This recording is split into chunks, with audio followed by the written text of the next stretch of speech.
प्रिय विद्यार्थियों, आज हम रीतिकाल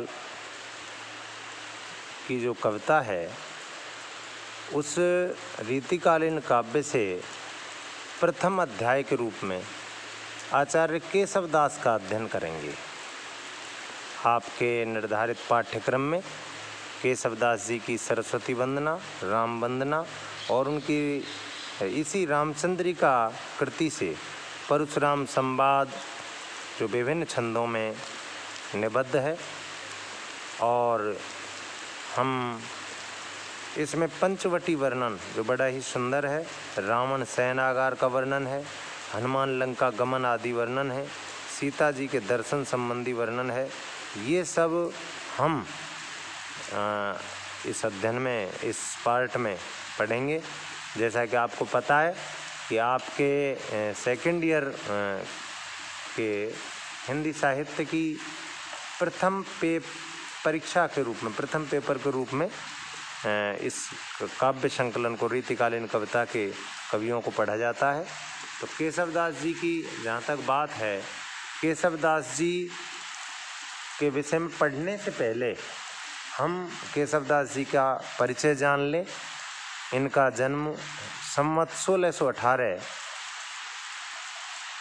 ओरछा जो है उसमें ओरछा में हुआ था, और इनका देहावसान संवत 1680 में हुआ। केशवदास जी मूलतः सनाड्य भारद्वाज गोत्रीय ब्राह्मण थे, और ये एक दरबारी कवि और दरबारी आचार्य के रूप में इनकी छवि है। केशवदास जी आचार्य अधिक हैं, कवि कम हैं। उनका कवित्व और कविता की जो रागात्मक तारल्य और सहज सौंदर्य जो कविता में होता है वो उनकी कविता में नहीं है।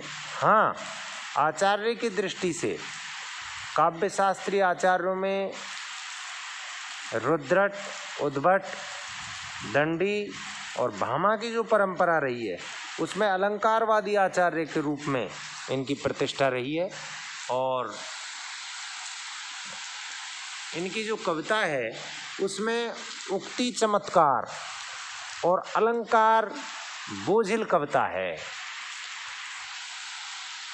केशवदास जी ने यूं तो कई ग्रंथों का प्रणयन किया, और इनके जो मुख्य ग्रंथ हैं वो हैं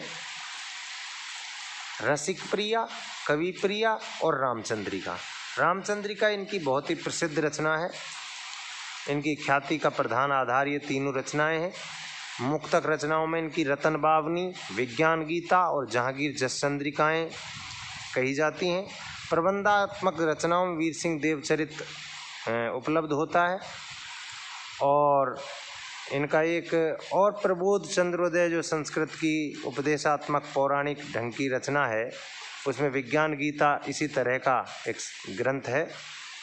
और जहाँ तक अपने पाठ्यक्रम का जो प्रश्न है वो ये है कि रामचंद्रिका जो इनकी अति प्रसिद्ध रचना है, जिसको सुना जाता है कि इन्होंने तुलसीदास जी की प्रतिस्पर्धा में रामचंद्रिका को लिखा, और ये इन्होंने अपने इष्ट के रूप में भगवान श्री राम को स्वीकार भी किया।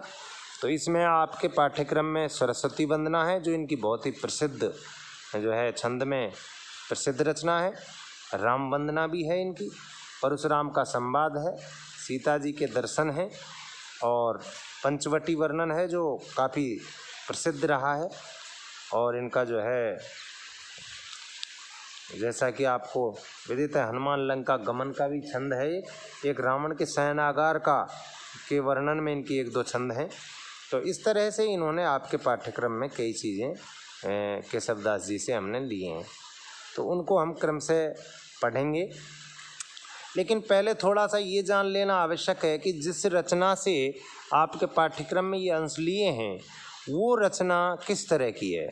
रामचंद्रिका एक प्रबंधात्मक रचना है और इनकी प्रसिद्धि का मुख्य आधार है।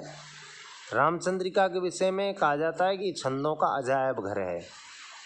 इससे तात्पर्य है कि रामचंद्रिका में छंदों का वैविध्य देखने को मिलता है, रामचंद्रिका में अलंकारों का वैविध्य देखने को मिलता है। आपको ये पता ही है कि श्लेष और यमक जो है केशव जी को बहुत प्रिय अलंकार रहे हैं, ये अलंकारवादी आचार्य हैं, इसलिए इन्होंने अलंकारों का प्रयोग बहुत एक मैं कहूँगा कि पूर्वाग्रह से ग्रसित होकर किया है। और ये तो स्वयं भी इस बात को कहते हैं कि भूषण बिन ने राज ही कविता बनिता मित। जहाँ तक इनकी भाषा शैली के विषय में मैं कहूँगा कि ये बहुत ही एक श्रेष्ठ विद्वानों के वंश में इन्होंने जन्म लिया था, तो इनको संस्कृत का बहुत ही ज्ञान था और संस्कृत भाषा के एक तरह से पंडित माने जाते हैं। इन्होंने स्वयं लिखा है कि मेरी वंश परंपरा में कोई भी सामान्य जो बोलचाल की भाषा है उसको नहीं बोलता, नहीं जानता।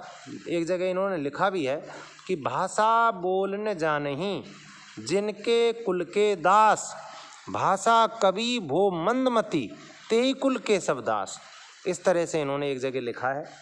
और आपको विदित है कि ये मध्य प्रदेश में जो ओरछा है, ओरछा के जो राजा इंद्रजीत सिंह जी थे उनके राजाश्रय इनको प्राप्त हुआ, आजीवन वो बना रहा।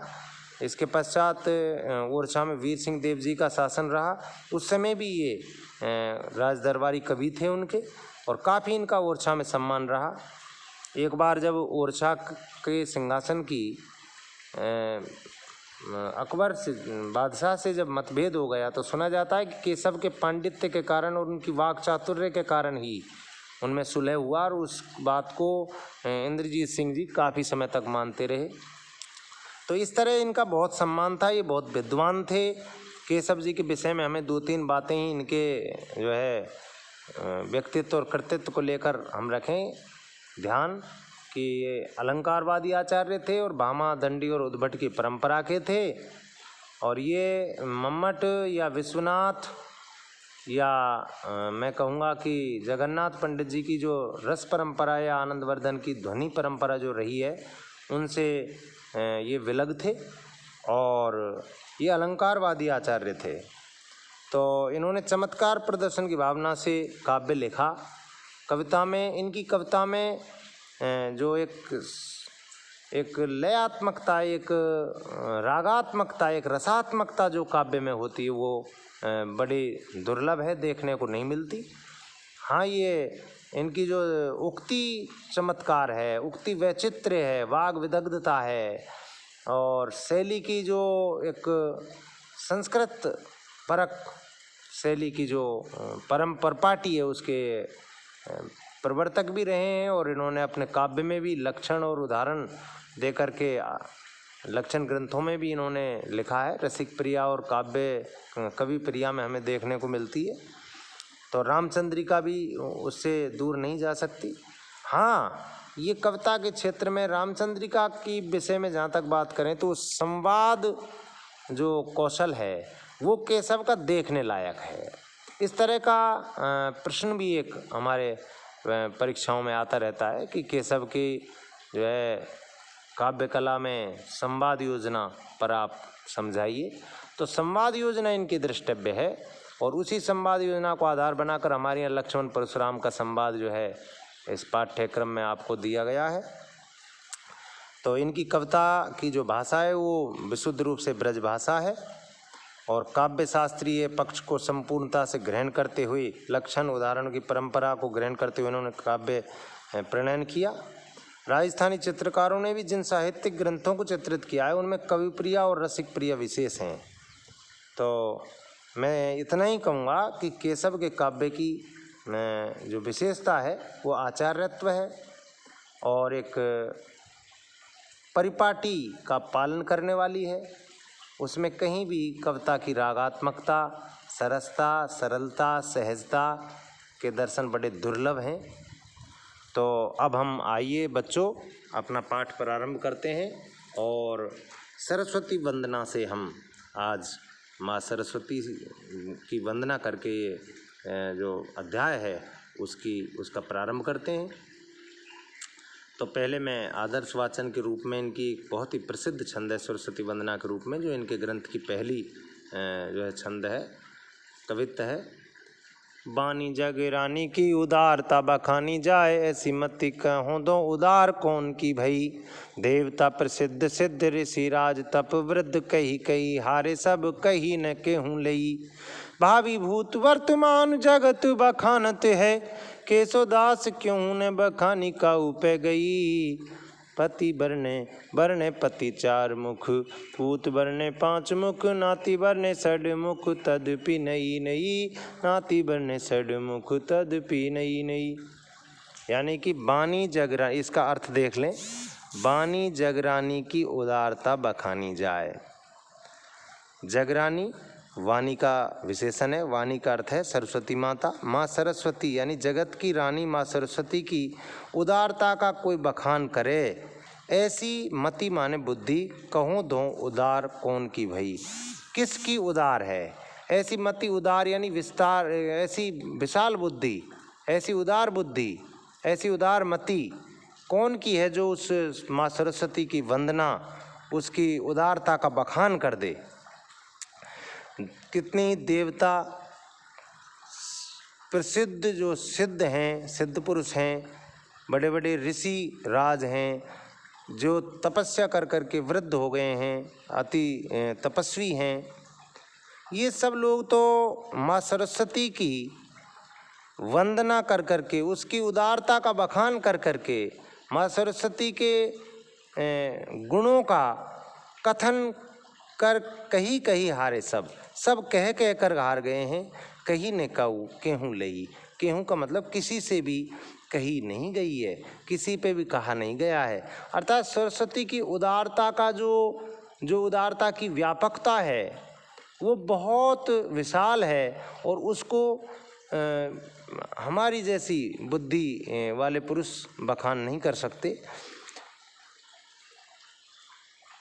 और इन्होंने भावी भविष्य भूतकाल में भी और वर्तमान में भी ये जगत जो संसार, भविष्य का संसार है, आने वाला संसार, या भूत का जो संसार है जो पहले बीत गया उसके लोग, और वर्तमान में जो लोग हैं वो सब बखानत हैं, कहते आए हैं, कह रहे हैं, कहेंगे। लेकिन केशवदास महाकवि केशवदास जी कहते हैं कि उन्हें बखानी काऊ पे गई, किसी पे भी किसी प्रकार उसका बखान नहीं हुआ। अर्थात बखान का मतलब है सरस्वती की उदारता को कहने की किसी में सामर्थ्य नहीं है। वरने पति चार मुख, पूत वरने पांच मुख। यहाँ पर पति का अर्थ है सरस्वती के जो स्वामी हैं, पति हैं, वो चार मुख का मतलब चार मुख वाला, यानी ब्रह्मा जी। चार मुख का अर्थ है यहाँ पर ब्रह्मा जी। इनकी उदारता का बखान करते रहते हैं। पूत वरने पांच मुख, और इनका पूत यानी पुत्र, पांच मुख का अर्थ यहाँ पर है भगवान शंकर। पांच मुख वाला इनका पुत्र भगवान शंकर भी इसका बखान करे। नाती वरने षडमुख, और इनका नाती यानी कि भगवान शंकर का पुत्र, शंकर भगवान इनके पुत्र हैं, ब्रह्मा जी इनके पति हैं। तो नाती वरने षडमुख, और इनके नाती षडमुख का अभिप्राय है कार्तिकेय। तो इनके नाती यानी भगवान शंकर के पुत्र कार्तिकेय, तदपि नई। इनको ये तीनों महान देवता यानी इनके पति ब्रह्मा जी, इनके पुत्र भगवान शंकर और इनके नाती भगवान कार्तिकेय अपने मुखों से इनकी उदारता का बखान करते हैं, तो भी ये नई है। यहाँ पर केशवदास जी ये बताना चाह रहे हैं कि जो सरस्वती है, जो विद्या है, जो ज्ञान है, जो ज्ञान की देवी के प्रतीक के रूप में सरस्वती की जो वंदना की गई है, उसका मतलब यही है कि ज्ञान अखंड है, अनादि है, ये अविरत रूप से दिनों दिन वृद्धि करता रहता है, इसका कोई अंत नहीं है। ज्ञान अनंत है। ज्ञान को हम उस दृष्टि से देखें, सरस्वती का यदि हम वैज्ञानिक तरीके से यदि विवेचन करें तो वो ज्ञान की देवी है। तो ज्ञान यहाँ पर उन्होंने लिया है, ज्ञान की जो है वो उदारता, ज्ञान का जो गुण है उनका वर्णन अति दुर्लभ है। और ये सरस्वती वंदना में जो है केशवदास जी ने माँ सरस्वती की विविध प्रकार से वर्णन किया है, और इसको हम पढ़ सकते हैं। इसके जो छंद है वो कवित्त छंद है, 31 वर्णों का है, आप सब जानते ही हैं। तो इस तरह से केशवदास जी ने सरस्वती वंदना की है।